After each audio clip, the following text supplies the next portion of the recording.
For the past couple times that you guys have played the Lakers, what do you feel like you've done well defensively against D'Angelo Russell in particular?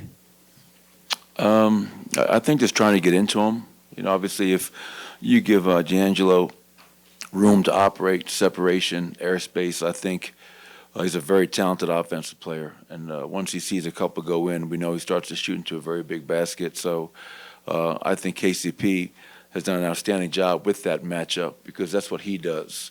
He knows that he's going to be put on a player like D'Angelo, and it's all about trying to make him uncomfortable, get into him, and be physical. And we did a good job in game one, but the reality is, watching the tape, they had a lot of good looks that just didn't go down. So we can't take credit for all their misses, and we got to do a little bit better of a job, throughout the 48 minutes.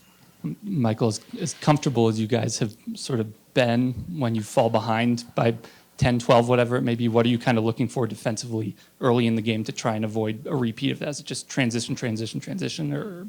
Yeah, just not to wait to get defense into the game. I felt in that first game, it took us probably through midway through that second quarter to really get our defense where it needed to be.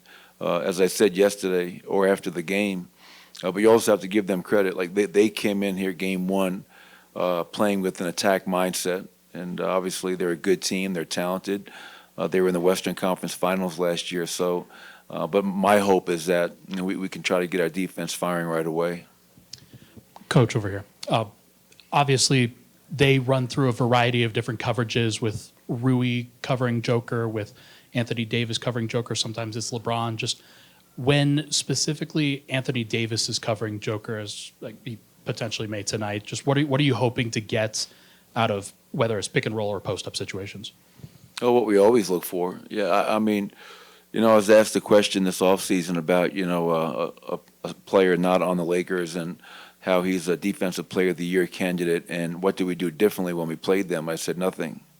And that's not a knock on that player. That's not a knock on Anthony Davis. It's Nicola's an MVP. We're not going to change our game plan. When you watch game one, obviously the only time they did not double Nikola in the post was when AD was on him. If Rui or LeBron or a smaller defender, they sent a double team right away. And so, Nikola and our players, especially our starting five, they've seen everything, in the many games that we played. So we have to react accordingly, have the proper spacing, ball movement, and hopefully generate some quality looks. You talked about KCP a while ago. What kind of luxury is it to have, and maybe Anthony Davis for the Lakers also, that there's such good defenders that if someone else gets out, I can move him from this guy to this guy or this guy over to here. What kind of luxury does that give a head coach? Oh, it's a tremendous luxury, and there's a reason that we feel that KCP is a All-NBA defender because he can go out there and put out any fire, not let a fire get started in the first place, and then if you have to switch him on to somebody else, you can do that. And I feel like we have that with Aaron Gordon as well. Two guys that can guard lots of different positions, and you saw that in our run last year, as you know, Scott. And you're right, AD. I mean, he guarded lots of different players in game one, and his length, his wingspan, his ability to block shots, is just incredible, and you always have to account for him. Coach, is there anything specifically that you guys can do to get the free throw numbers up, especially with the disparity having been in game one? Well, I really don't know the answer to that. We still have to play aggressive. We have to, which I thought we did. We have to look to post up Nikola, which we did. We took a lot of shots in the paint. We scored 64 in the paint. So, I'm not really sure how we can generate more.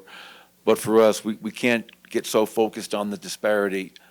We have to keep our mindset and focus on playing the game plan discipline, personnel discipline, and you hope at some point, the free throw attempts come. But we're just going to read the game, how it's being called, and try to react. Thanks, everybody.